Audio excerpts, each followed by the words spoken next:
There was a day that I became wealthy. I'll tell you the day, I know that day I was rich. I was broke. I was pissed. I was angry at everybody else but who? Myself. But really underneath it, I was mad at myself. I just couldn't beat myself up anymore, so I was pissed. And I had a friend that I loaned money to when I had barely enough, and I knew he needed it.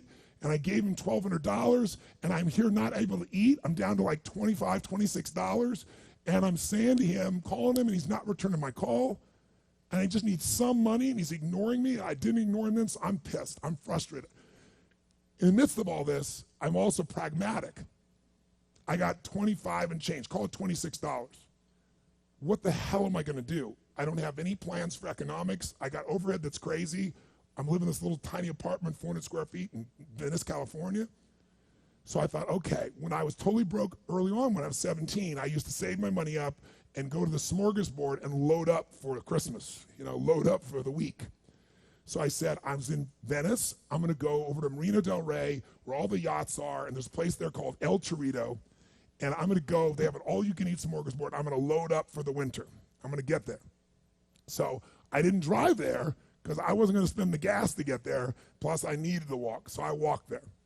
And I go in, I'm not dressed really great, but it's Marina del Rey, it's okay, and I got a place right by the window, and I can see these yachts going by, and I'm dreaming of what life could be like, and I'm starting to let go of my anger, and I'm starting to focus on what I want instead of what I don't want. How many followers say I?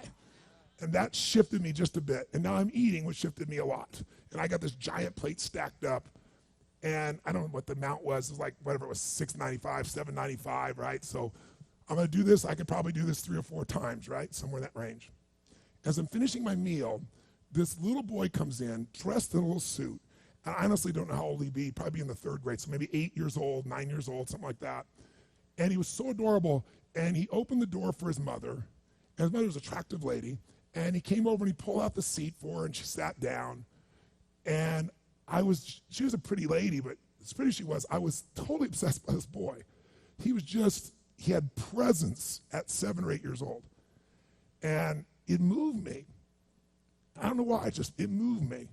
And I thought, this kid is like pure. I want him to always be this way. He's such a good kid, he's a giver. So I got up and I paid for the meal, and whatever it was, $6, $7. So now I've got whatever left, $17, $18, $19. And I walk up to this little boy, and I said, excuse me. And I said, I just want to acknowledge you for being such an extraordinary gentleman. I said, I saw the way you treated your lady, how you opened the door, how you pulled the chair out.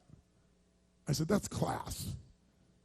I said, my name's Tony, what's yours? I don't honestly remember his name, Charlie or something. And he looked up at me and I said, Charlie? I said, that's amazing, taking your date out for a lunch like this. He goes, well, actually, she's my mom. And I said, that's even more cool.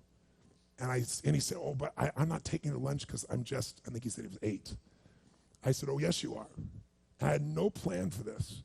I just reached in my pocket. I took all the money I had left, $17, $18, $19, and I put it on the table. I said, you're taking her to lunch. He looked up at me and he goes, I can't take that. I said, sure you can. He said, why? Because I'm bigger than you are. And he smiled real big, and I didn't even look at his mom. I just turned and walked away. And I didn't walk out of that door. I flew home.